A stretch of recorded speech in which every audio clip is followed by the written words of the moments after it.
பொதுவாக இந்த ஓய்வு நாளை குறித்து இருவேறு கருத்துகள் இருக்கிறது. என்ன இருக்குது அப்படின்னா, ஒரு சாரார் 7ஆம் நாளிலே, அதாவது சனிக்கிழமை தான் தேவனை ஆராதிக்கணும்பாங்க.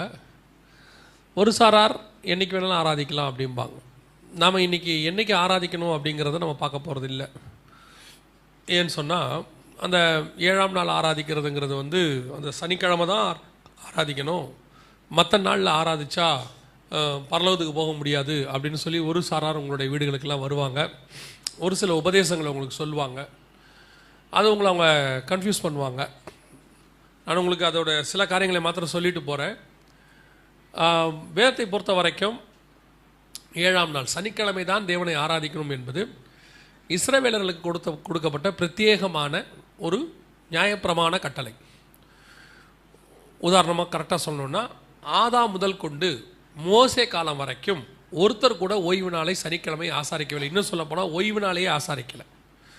உதாரணமாக ஆபேல் ஆசாரிக்கலை, ஆபிரகாம் ஆசாரிக்கலை, ஈசாக்கு, யாக்கோபு யாருமே ஆசாரிக்கலை, நோவா யாரும் ஆசாரிக்கலை. ஏனென்றால் அது அவர்களுக்கு அப்பொழுது என்னவாக இல்லை, ஒரு கட்டளையாக இல்லை. அதனால் ஓய்வு நாள் ஆசாரிக்கணுங்கிறது கட்டளை இல்லை. 7ஆம் நாள் ஆசாரித்தாங்கன்னு எங்கேயுமே இல்லை. இது எங்கே முதலாக கட்டளையாக மாற்றப்படுது அப்படின்னு கேட்டிங்கன்னா, லேவியராகமத்தின் புஸ்தகம் 23ஆம் அதிகாரம் 1-2 வசனங்களில் தான் இது கட்டளையாக மாற்றப்படுகிறது. அவர்களுக்கு நீங்கள் சொல்ல வேண்டிய கட்டளையாவது பண்டிகை நாட்களாவது அப்படின்னு சொல்லி ஆண்டவர் என்ன செய்கிறாரு, லேவியராகமத்தில் தான் இந்த ஓய்வு நாள் ஒரு கட்டளையாக மாற்றப்படுது. அதுவும் சனிக்கிழமை 7ஆம் நாள் என்பது எது வரைக்கும் இது ஆசாரிக்கப்பட்டது அப்படின்னு கேட்டால், இயேசு கிறிஸ்துவின் காலம் வரைக்கும். இயேசு கிறிஸ்துவின் காலம் புறஜாதியார் காலம் வந்த பிறகு, உயிர்த்தெழுந்த பிறகு இந்த 7ஆம் நாள் ஆசாரிப்பு இல்லை பைபிளில். யாருமே அதுக்கப்புறம் அதை ஆசாரிச்சாங்கன்னு சொல்லப்படவே இல்லை. ஒரு சில இடங்களில் ஓய்வு நாளிலே போய் பவுல் பிரசங்கித்தான் அப்படின்னு இருக்கும். அதோடைய அர்த்தம் என்ன அப்படின்னு சொல்லி கேட்டிங்கன்னு சொன்னால், அப்பொழுது யூதர்கள் ஓய்வு நாளில் தான் கூடி வருவார்கள். அப்படி கூடி வரும்பொழுது அன்றைக்கி தான் போய் சுவிசேஷம் சொல்ல முடியும்.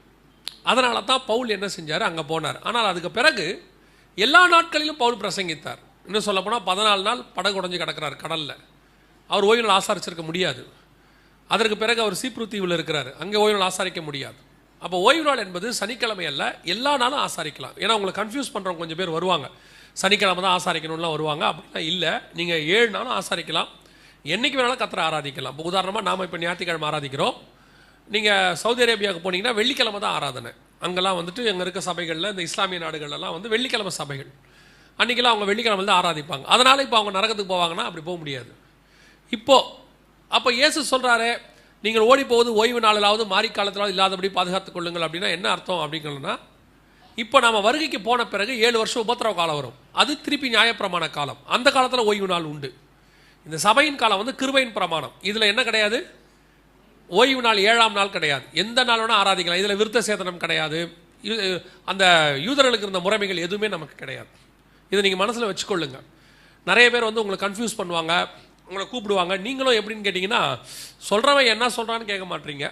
வீட்டுக்கு எவனாவது புதுசாக எதையாவது பேசினா உடனே அவன் பின்னாடி போயிடுறீங்க. இப்போ நாங்கள் சபையில் சொல்லிக் கொடுக்குற உபதேசத்துக்கெல்லாம் நீங்கள் இப்போ கீழ்படுகிறதே இல்லை நிறைய பேர். ரெண்டாவது, சயின்டிஃபிக்கலாக பார்த்தீங்கன்னா பைபிளுடைய கேலண்டர் லூனார் கேலண்டர், அதாவது சந்திரனை அடிப்படையாக வைத்து தான் ஆண்டவர் சொல்கிறார் எல்லாத்தையுமே. ஆனால் இன்றைக்கி நாம் ஃபாலோ பண்ணுறது சோலார் கேலண்டர், சூரியனை அடிப்படையாக வைத்து. பைபிள் பார்த்தீங்கன்னா சாயங்காலமும் விடியற்காலம் ஆகின்னு இருக்கும். அதோடைய அர்த்தம் என்னென்னா, சந்திரன் வந்த பிறகு தான் அந்த நாள் தொடங்கும் பைபிள் படி.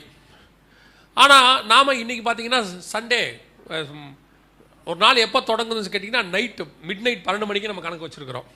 சிலர்லாம் பர்த்டேக்கு 12 மணிக்கு கூப்பிடுவான் பாருங்க நைட்டு. அப்படியே என்னமோ அவன் 12 மணிக்கு பிறந்தா மாதிரியும், இவன் அதை பார்த்தா மாதிரியும் அவனை எழுப்பிடுவான் 12 மணிக்கு.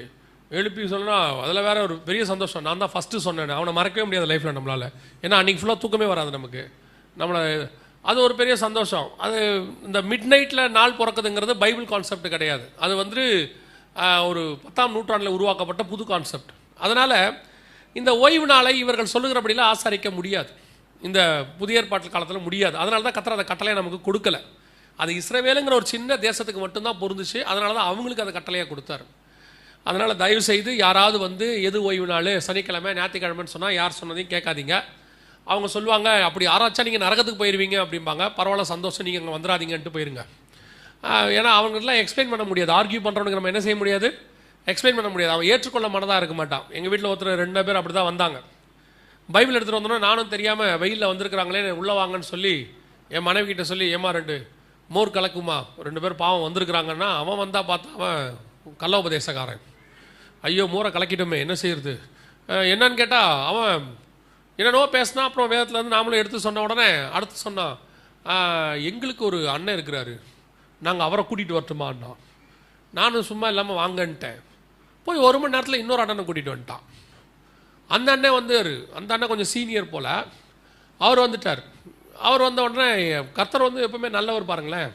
நமக்கு இந்த பைபிளில் ஏதோ ஒரு 4-5 விஷயம் தான் தெரியும், மொத்தமாக தெரியாது பாருங்கள்.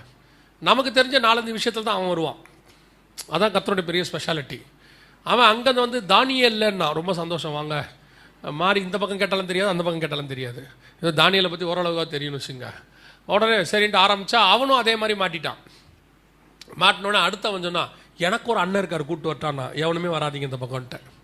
ஏன்னா அவங்க யாருமே ஏற்றுக்கொள்ள மாட்டாங்க. இந்த கள்ளோபதேசக்காரங்க ஆர்கியூ தான் பண்ணுவாங்களே ஒழிய ஒரு நாள் என்ன செய்ய மாட்டாங்க, ஏற்றுக்கொள்ள மாட்டாங்க. அதனால் உங்கள் வீடுகளுக்கு உங்கள் சபையை சாராத யாராவது பைபிள் தூக்கிட்டு நாங்கள் இயேசுவை பற்றி பேச விரும்புகிறோம் அப்படின்னா உங்கள் பாஸ்டர் நம்பரை கொடுத்துருங்க.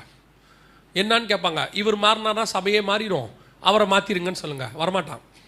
எங்களுக்கு தெரியும் எந்த ஆடு பிரியாணி ஆகும், எந்த ஆடு பிரியாணி ஆகாதுன்னு அவனுக்கு தெரியும். அதனால தான் அவன் உங்கள் வீடுகள் தேடி வரான். அதனால் தயவுசெய்து விசுவாசிகளுக்கு சொல்லுகிறோம், உங்கள் சபையை சாராத யாராவது வந்து 7ஆம் நாள் நரகத்துக்கு போயிடுவீங்க அப்படி இப்படின்னா அவனை அனுப்பி விட்ருங்க. என்ன கேட்டால் முதல்ல அவனை வீட்டுக்குள்ளே ஏற்றாதீங்க. அதாவது இன்னொரு சபை விசுவாசி வீட்டுக்கு இன்னொரு ஊழியக்காரர் வருவது மகா பெரிய தவறு. ஏதோ நீங்களாக இன்வைட் பண்ணி உடம்பு சரியில்லை ஏதோ ஒரு அர்ஜென்ட் கூப்பிட்டிங்கன்னா வந்தாங்கன்னா தோற்றுறோம். சம்மந்தமே இல்லாமல் நாங்கள் வந்து உங்கள் வீட்டுக்கு ஜோம் பண்ணட்டுமா அப்படின்னு கேட்கறதுலாம் நியாயமே கிடையாது. ஜனவரி மாதம் 1ஆம் தேதி பார்த்தீங்கன்னா கிளி ஜோசியத்துக்கு பதிலாக நம்ம ஆட்கள் பல பேர் ஜோசியக்காரனை அலையிறான். இப்போ வாக்குத்தத்த அட்டையை கையில் வச்சுக்கிட்டு வீடு வீடாக அலறான். தயவுசெய்து எவனையும் வீட்டுக்குள்ளே என்ன செய்யாதியா விடாதீங்க. ஏன்னா குற்றமாக சொல்லலை, இன்னைக்கு எது நல்ல உபதேசம் எது கள்ள உபதேசம் உங்களால் என்ன செய்ய முடியல, கண்டுபிடிக்க முடியல. நீங்கள் பாட்டு வீட்டுக்குள்ளே விட்டுட்டு மாட்டிக்கிறீங்க. அதை விட பெரிய கொடுமை என்னென்னா, நல்ல உபதேசத்துக்கு நீங்கள் கதவை திறக்க மாட்டேங்கிறீங்க, இந்த கள்ள உபதேசக்காரனை கரெக்டாக வீட்டில் ஏற்றுறீங்க. அது எப்படி தான் நடக்குதுன்னே தெரில.